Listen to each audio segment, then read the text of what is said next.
आज हम बात करेंगे अभिमन्यु का चक्रव्यूह में प्रवेश करना और उसका वीर गति को प्राप्त होना।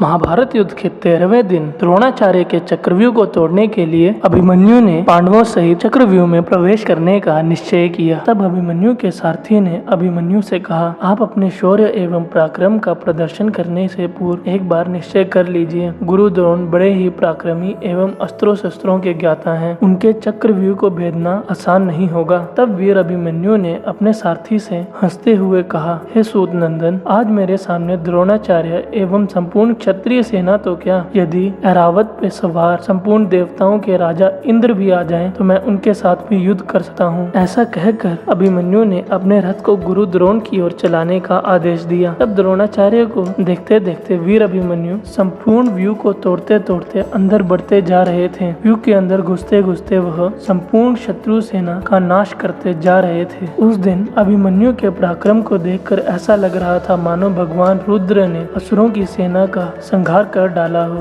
यह देख शत्रुओं की सेना जीवन की इच्छा हेतु हाँकते हुए रणभूमि से पलायन कर रही थी। तब रणभूमि में अभिमन्यु को दुर्योधन की ओर बढ़ते देख द्रोणाचार्य ने समस्त योद्धाओं को दुर्योधन की रक्षा करने का आदेश दिया। उनके कहने पर अश्वत्थामा, कृपाचार्य, कर्ण, कृतवर्मा, शकुनी, शल्य एवं वृषसेन ने अभिमन्यु पर तीखे बाणों से वर्षा कर दी और दुर्योधन को छुड़ा कर ले गए। तब वीर अभिमन्यु ने अपनी बाण वर्षा से उन महारथियों को उनके सारथी और घोड़ों सहित मूर्छित कर सिंह समान गर्जना की। इस प्रकार वहां पर भयंकर एवं घोर संग्राम चल रहा था। तब दुशासन ने 12, कृपाचार्य ने 3, द्रोणाचार्य ने 17, कृतवर्मा और अश्वत्थामा ने 7, शल्य ने 6 एवं दुर्योधन ने 3 बाणों सहित अभिमन्यु को बींद डाला। तब वीर एवं महाप्रतापी अभिमन्यु ने सभी महारथियों को 3 बाणों सहित घायल कर डाला। तब दुर्योधन और कर्ण ने साथ मिलकर अभिमन्यु पे बाणों की वर्षा कर दी। तब उनके बाणों से अत्यंत घायल हो वीर अभिमन्यु ने कर्ण को लक्ष्य करके ऐसा बाण हाथ में लिया जिसने कर्ण की छाती को कवच के साथ चीर डाला। अभिमन्यु का ऐसा समर्थ देख सभी महारथी विचलित हो रहे थे। तब अभिमन्यु पे सभी महारथियों ने एक साथ कई बाणों से हमला किया। अभिमन्यु के शरीर से रक्त की धाराएं बह रही थी। पूरा शरीर घाव से भरा हुआ था, पर वीर अभिमन्यु अपनी घावों की चिंता न करते हुए सभी महारथियों को घायल करते जा रहा था। उस दिन वीर अभिमन्यु का साहस देख संपूर्ण देवगण भी अचंभित रह गए थे। तब अभिमन्यु को रोकने के लिए द्रोणाचार्य ने कर्ण और दुशासन को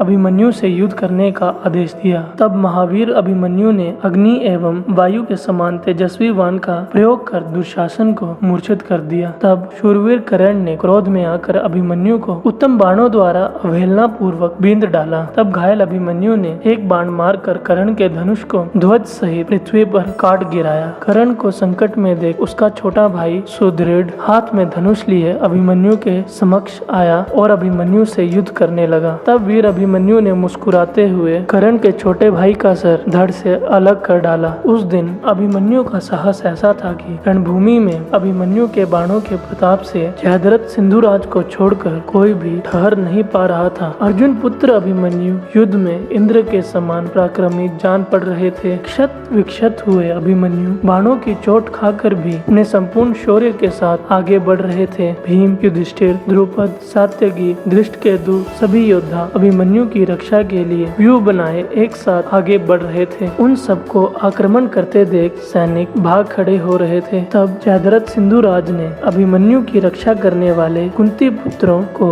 सेना सहित आगे बढ़ने से रोक दिया। उसने भयंकर एवं महान धनुष से दिव्यास्त्रों का प्रयोग कर पांडव सेना की प्रगति को रोक दिया। सिंधुराज जयद्रथ को भगवान शिव ने वरदान दिया था कि वह अर्जुन को छोड़कर शेष 4 पांडवों को एक दिन युद्ध में आगे बढ़ने से रोक सकता है। उसी वरदान के कारण जयद्रथ ने अपने दिव्यास्त्र के बल पर अकेले ही 4 पांडवों को अभिमन्यु के साथ आगे बढ़ने से रोक दिया। उसने अकेले ही सात्यकी को 3, भीम को 8, धृष्टद्युम्न को 7, विराट राजा को 10, द्रुपद को 5 और द्रौपदी पुत्रों को 3 और युधिष्ठिर को 70 तीखे बाणों से घायल कर दिया था। उस दिन सिंधुराज बड़ी ही स्फूर्ति के साथ युद्ध कर रहे थे और उसने पांडवों का आगे बढ़ने का द्वार पूरी तरह से बंद कर रखा था। सभी वीर पांडव पूरी ताकत के साथ बार बार सिंधुराज पर वार करते पर सिंधुराज के सामने उनकी एक न चल पाती। वहां अपने घावों की परवाह न करता हुआ वीर अभिमन्यु व्यू के मध्य की ओर बढ़ता जा रहा था। सभी महारथी मिलकर भी उसका सामना नहीं कर पा रहे थे। तब उस समय समर्थ कौरव योद्धाओं ने अभिमन्यु को सब ओर से घेर लिया और उस पर चारों दिशाओं से बाणों की वर्षा करना शुरू कर दिया। इस प्रकार शत्रु सेना ने अभिमन्यु की छाती में चोट पहुंचाई और अभिमन्यु पृथ्वी पर गिर पड़ा। पृथ्वी पर गिरे हुए अभिमन्यु नीचे खड़े खड़े ही सभी शत्रुओं के मस्तक के टुकड़े कर रहे थे। कोई भी वीर उसकी ओर आंख उठाकर देखने का साहस नहीं कर पा रहा था। पृथ्वी पर खड़े अभिमन्यु को सत्यश्रावा रुक्मरथ सहित सैकड़ों राजकुमारों ने घेर लिया और उस कई बाणों से हमला कर दिया, परंतु महावीर अभिमन्यु ने अकेले ही उन सभी का सामना किया और अपने तीखे बाणों से उन सब का वध कर डाला। अभिमन्यु का पूरा शरीर रक्त से लाल हो गया था, फिर भी अपने घावों की चिंता न करते हुए वो सभी महारथियों को पूरी बहादुरी के साथ हरा रहा था। उसके प्रताप के आगे सभी योद्धाओं के मुख सूख गए थे और उनके अंग अंग से पसीने बह रहे थे। रथ से लथपथ उस वीर अभिमन्यु ने कृपाचार्य, दुर्योधन, कर्ण और शकुनी को युद्ध से भगा दिया। उसी समय अभिमानी दुर्योधन का पुत्र लक्ष्मण बड़े ही साहस के साथ अभिमन्यु से युद्ध करने आया, परंतु वीर अभिमन्यु ने उसे भी अपने तीखे बाणों से मार डाला। तब द्रोणाचार्य, अश्वत्थामा, कृपाचार्य, कर्ण, कृतवर्मा और बृहदुल इन 6 महारथियों ने अभिमन्यु को घेर लिया। यह देख अभिमन्यु ने पहने बाणों द्वारा सबको घायल कर दिया और जयद्रथ की सेना की ओर हमला कर दिया। तब अभिमन्यु ने जयद्रथ की सेना की ओर बाणों की वर्षा आरंभ कर दी। इतने में द्रोण, कर्ण आदि महारथी भी वापस लौट आए, पर अभिमन्यु ने पुनः उन पर बाण वर्षा कर जयद्रथ सेना में प्रवेश किया और तीखे बाणों सहित जयद्रथ सेना का अंत करना प्रारंभ कर दिया। तब पुनः द्रोणाचार्य, कृपाचार्य, कर्ण और अन्य 6 महारथियों ने पुनः उसे चारों ओर से घेर लिया। तब भी वीर अभिमन्यु ने व्रीहिदारक के वीर पुत्रों का अंत कर डाला। चारों ओर से घिरे उस अभिमन्यु को अश्वत्थामा ने 25, द्रोणाचार्य ने 60 और कर्ण ने 10 बाणों से अभिमन्यु को बींध डाला, परंतु फिर भी वह सभी महारथी मिलकर भी वीर अभिमन्यु को कंपित तक नहीं कर पाए। और तब पीड़ित अभिमन्यु ने उन सभी 6 महारथियों को मिलकर 10-10 बाणों से बींध डाला। तब कौशल नरेश अभिमन्यु का मस्तक काटने के उद्देश्य हेतु अभिमन्यु के समक्ष आए, पर अभिमन्यु ने तीखे बाणों से कौशल नरेश बृहदल का वध कर दिया। उसके पश्चात चारों दिशाओं से घिरे हुए अभिमन्यु ने कर्ण के कान में हमला कर पुनः चोट पहुँचाई और उसे 50 बाण मारकर घायल कर दिया। तब राधे कर्ण ने भी अभिमन्यु को 50 बाणों से बींध डाला। अभिमन्यु का सारा शरीर रक्त एवं बाणों से व्याप्त हो चुका था। तब अभिमन्यु ने विचित्र युद्ध करने वाले कर्ण के 6 मंत्रियों को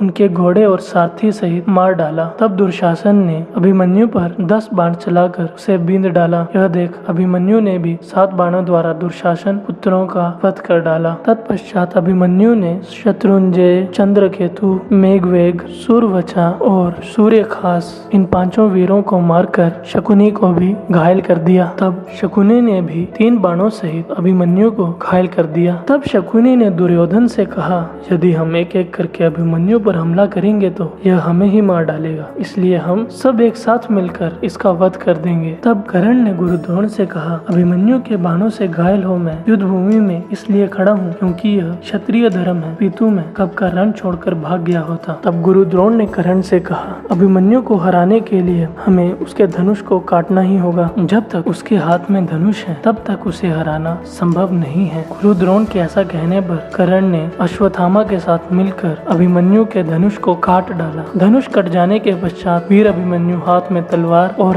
रथ का चक्र लेकर द्रोण की ओर दौड़ा। उस समय हाथ में चक्र लिए अभिमन्यु बड़ा ही भयंकर प्रतीत हो रहा था। ऐसा लग रहा था मानो विष्णु का कोई अवतार युद्ध करने के लिए रणभूमि में आ चुका है। तब द्रोणाचार्य ने अभिमन्यु की मुट्ठी पर प्रहार किया और उसी वक्त राधे कर्ण ने भी अपने बाणों से उसके कवच को काट डाला। वह महावीर रक्त से लथपथ था और उसके अंग अंग में बाण युक्त हो चुके थे, फिर भी वह बिना किसी दर्द, बिना किसी पीड़ा की चिंता करते हुए युद्ध लड़ रहा था। उसके पश्चात घायल अभिमन्यु हाथ में गदा लेकर अश्वत्थामा की ओर हमला करने के लिए दौड़े। उस गदा के हमले से अश्वत्थामा मूर्छित हो पड़े। उस घायल अवस्था में होने के दौरान भी अभिमन्यु ने हमला करना नहीं छोड़ा और शकुनी के भाई कालकेय को मार गिराया। तत्पश्चात कौरव पुत्रों ने मिलकर अभिमन्यु पर गदा का प्रहार किया, जिससे अचेत हो अभिमन्यु भूमि में गिर गया। योद्धाओं ने भूमि पर पड़े अभिमन्यु पर अपने पूरे सामर्थ्य के साथ प्रहार किया। तब जाकर द्रोण, कर्ण और 6 महारथी मिलकर उस महान, यशस्वी, असहाय अभिमन्यु को मारने में समर्थ हुए। पृथ्वी पर पड़े हुए उस वीर की आंखें उसके बालों से ढक गई थी और उसके मरने पर पूरी रणभूमि पूर्ण चंद्रमा से युक्त तथा